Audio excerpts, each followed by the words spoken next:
J'ai débuté le kendo en 1982, à l'âge de 21 ans, lors d'un stage d'été organisé par le Kendo Club lillois.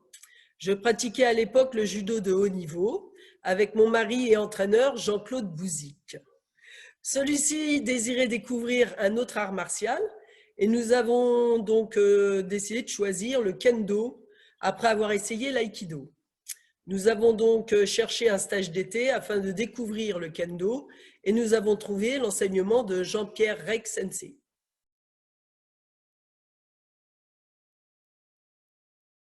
Lorsque j'ai débuté le kendo il y a 38 ans, il n'y avait pas de kendo féminin en tant que tel, c'est-à-dire un groupe de femmes constitué.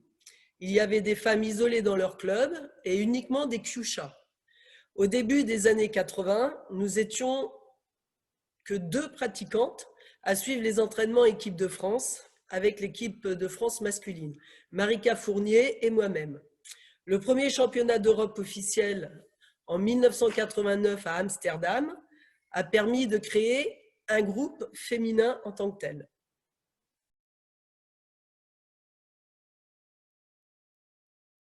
Avec Jean-Claude, mon mari, nous prenions notre petite voiture le week-end pour effectuer les 450 km qui nous éloignaient de Paris. Et une fois à la capitale, nous faisions le tour des clubs parisiens qui amicalement nous accueillaient. Nous allions au CPJA, le Budo 11, le Kenyu, la Poterne des Peupliers et le club de Maison Lafitte. Ensuite, nous redescendions dans notre petite ville de province et nous répétions sans relâche les exercices appris durant le week-end. Et pendant les vacances scolaires, nous suivions les stages du club lillois. Nous pouvons dire qu'au début, nous avons eu plusieurs sources d'enseignement avec Jean-Pierre Rec Sensei, Claude Amo Sensei, Guy Roland Sensei. Lorsque nous avons obtenu le grade de 3e Q, nous avons ouvert en 1984 notre section de kendo au sein du club de judo, qui est devenu à ce moment-là le Judo Kendo Club Fontenaisien, le premier club de kendo de la région des Pays de la Loire.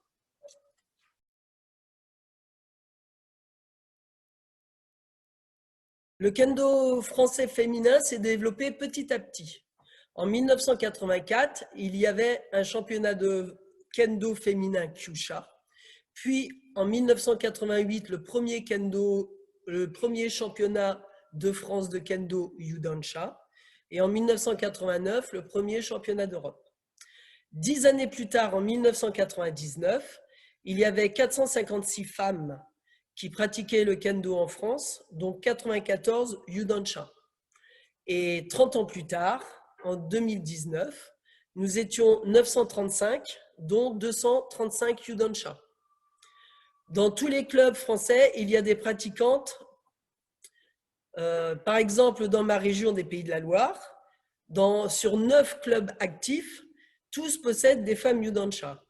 La France organise également un championnat de France jeune depuis les années 90. Et les jeunes filles de 8 à 14 ans pratiquent le shiai avec les garçons. Et à partir de 15 ans, elles pratiquent le shiai entre elles. Quelques-unes de ces jeunes filles continuent leur pratique adulte par la suite. J'ai participé à l'organisation d'un certain nombre de stages spécifiques féminins qui ont toujours eu une très bonne participation en France, en Grande-Bretagne et en Espagne.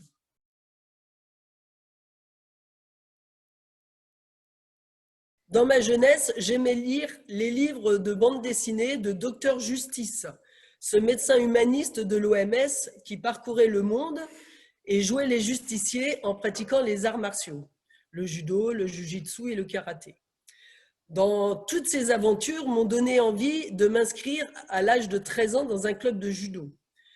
Et je n'ai pas arrêté les arts martiaux ensuite. Je suis devenue enseignante professionnelle d'arts martiaux en 1983, de judo jiu-jitsu, et en 1987, enseignante de kendo avec l'aide de la Commission nationale d'enseignement du CNK, dirigée alors par Amo Sensei. Afin de mieux reprendre et comprendre les liens qui existent entre le shiai, le shinai, le sabre, j'ai commencé le iaido en 1986 Et cet art martial m'a permis de mieux comprendre l'origine du kendo et sa relation avec le sabre.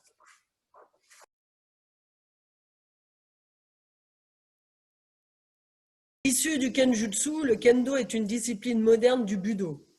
Je pense qu'il fait partie des plus anciennes pratiques martiales. Il est bien plus ancien que le judo créé en 1882 par Jigoro Kano Sensei. Celui-ci, donc le kendo, tient ma préférence et j'espère pouvoir le pratiquer encore longtemps.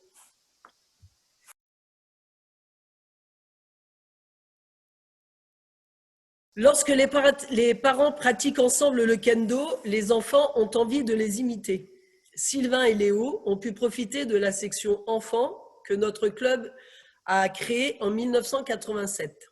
Notre groupe jeune d'une vingtaine de kenshi actuellement a évolué dans le temps. Sylvain a commencé à l'âge de 11 ans en 1987 dans un groupe de 6 élèves seulement. Il est actuellement 6e dan. Léo à l'âge de 9 ans en 2002 dans un groupe de 12 élèves. Il est actuellement 3e dan. Le kendo leur a appris à s'épanouir et ils ont développé une vie harmonieuse. Mon enseignement auprès des enfants a évolué au fil des années avec l'expérience. Pratiquer en famille reste un énorme plaisir pour tous et nous rêvons de faire un chiaï par équipe en famille, Bouzik David un jour peut-être.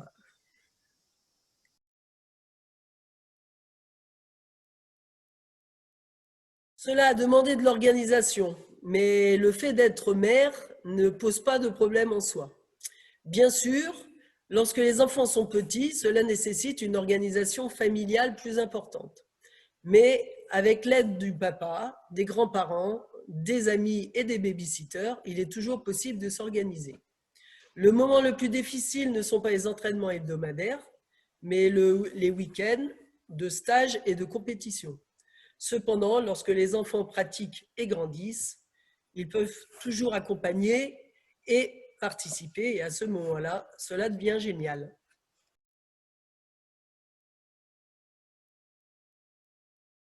La professeure de kendo japonaise qui m'a inspirée et que j'ai eu l'occasion de rencontrer en Grande-Bretagne est Setsuko Kobayashi Sensei.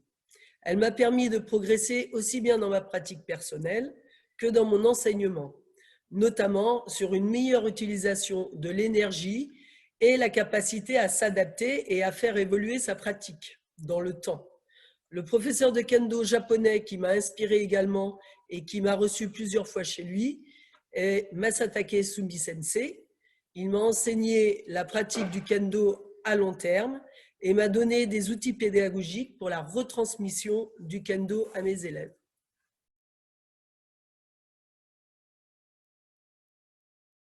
Je suis allée 7 fois au Japon, une fois avec l'équipe de France lors des 10e championnats du monde à Kyoto et 6 fois à titre privé. Le Japon et les stages au Japon sont toujours très formateurs et apportent énormément. J'ai participé à 2 stages de Kitamoto. Ce séminaire proposé aux étrangers par la ZN Carrière m'a permis de passer mon 3e dan de Iaido et mon 5e dan de Kendo. J'y suis également allée à Fukuoka pour passer mon 6e dan de Kendo et cette superbe expérience restera à jamais gravée dans ma mémoire.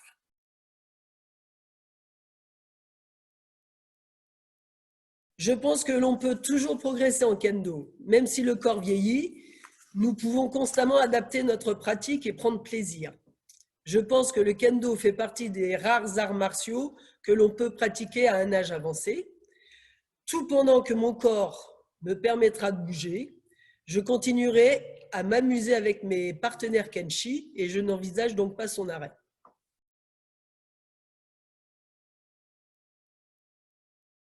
Je pense que le kendo féminin doit être intelligent et souple.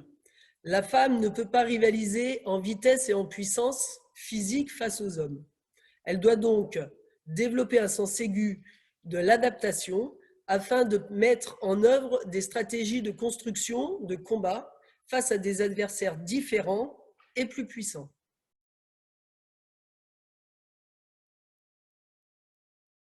Je pense qu'il existe avant tout un kendo au sens large du terme. dans lequel tout le monde peut s'exprimer, quel que soit son sexe, son âge et son physique. Le kendo pratiqué par les femmes en constitue un groupe et elles doivent adapter leur pratique en fonction de leurs capacités. Développer un certain savoir-faire pour pallier aux différentes situations rencontrées lors des multiples combats.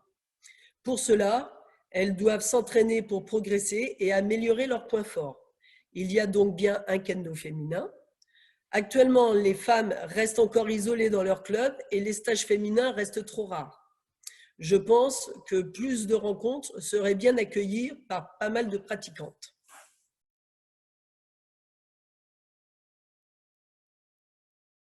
Pour moi, le kendo est un art de vivre.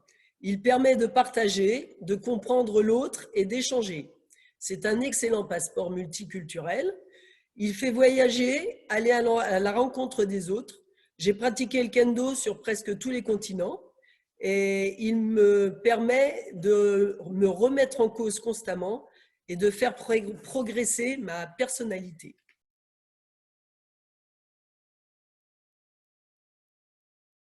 J'aimerais dire à toutes les femmes kenshi que même si le kendo est dur par moments et qu'elles se sentent seules dans leur club de kendo, elles ne doivent pas se décourager car nous sommes un groupe.